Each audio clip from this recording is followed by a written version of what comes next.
મારું નામ ભાવેશભાઈ બાલાભાઈ કલસરિયા, ગામ બાબરિયાધાર. હું રહું છું કામરેજ, સુરતની અંદર. અને આ જે ઘટના બની છે તે મારા કાકાના દીકરા અશોકભાઈ ચકુરભાઈ કલસરિયા, એના આખા પરિવારને આ ફૂડ પોઈઝન થયું છે. શીતલ રેસ્ટોરન્ટની અંદર જે ઈસરકુપામાં આવેલું છે ત્યાંથી 15 તારીખે સાંજે 2 શાક લઈ આવેલા અને ઘરે જમ્યા. પછી એ જ રાત્રિએ એટલે વહેલી સવારે 16 તારીખે વહેલી સવારે એ અશોકભાઈને અને એની સૌથી નાની 5 વર્ષની દીકરી એને પેટમાં દુખાવો થયો અને ત્યાર પછી સવારે 9 વાગે એને નજીકના ક્લિનિક ઉપર સારવાર લેવા માટે ગયા.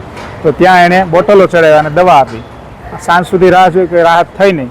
પછી બીજા દિવસે પણ સવારે તકલીફ વધી અને બાકીની 2 દીકરીઓ અને અશોકભાઈના વાઈફ એને પણ આ તકલીફ પેટમાં દુખાવો અને ઝાડા ઉલટીની થઈ.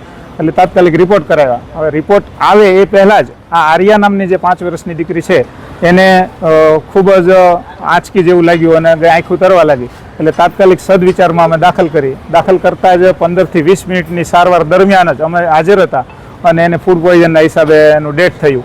અને પછીના પેશન્ટ જે છે 4, અશોકભાઈની 2 દીકરી, અશોકભાઈ અને અશોકભાઈના વાઈફ જ્યોત્સનાબેન, એને પણ ત્યાં સદવિચારમાં દાખલ કર્યા અને એને પણ ફૂડ પોઈઝનના રિપોર્ટ આવ્યા છે.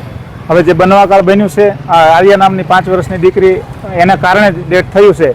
તો અમારી આખા પરિવારને, અશોકભાઈને ન્યાય મળે, અમારા પરિવારને ન્યાય મળે કે આવું શેના કારણે થયું. અને અશોકભાઈની દીકરી આર્યા 5 વર્ષની જે ઓફ થઈ ગઈ છે એને આ રિપોર્ટ અત્યારે પોસ્ટમોર્ટમ વિભાગમાં આપેલી છે સાંજે અને અત્યારે રિપોર્ટનું કામ ચાલુ છે. એ રિપોર્ટના આધારે અમે તંત્ર પાસે, બધા જ મહાનુભાવો પાસે અને સમાજ પાસે એવી માંગણી કરીએ છીએ કે અમારે અશોકભાઈની દીકરી જે સાથે અન્યાય થયો, અશોકભાઈને પરિવાર સાથે અન્યાય થયો, તેને ખૂબ ન્યાય મળવો જોઈએ. જે ઘટતું ઘટતું હોય તંત્રને અપીલ કરીએ છીએ.